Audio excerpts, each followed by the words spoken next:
today, April 26. Time check is 8:44 in the morning. Hindi pa ako magbubukas ng aking koi pond dahil super lakas ng ulan, mahangin, and then may kulog tsaka kidlat. Morning guys, how is your day?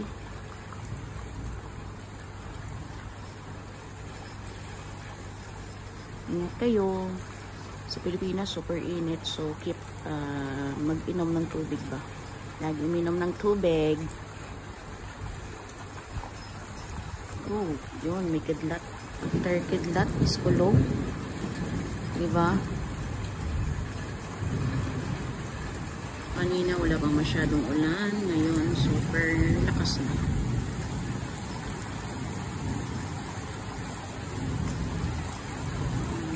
Kabait tayo sa bahay.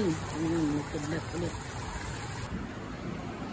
Lalabas pa naman sana ako dahil wala akong ulam. Mamalengke. For my Friday, Saturday, and Sunday. Dito lang ako sa bahay. Ayaw umalis.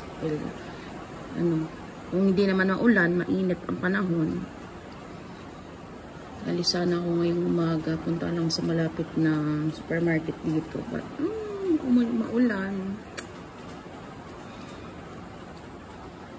Kakape na lang ako.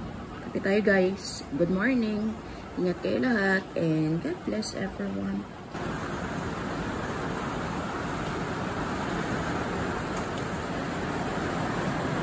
Kaya lang kasi ng ulan.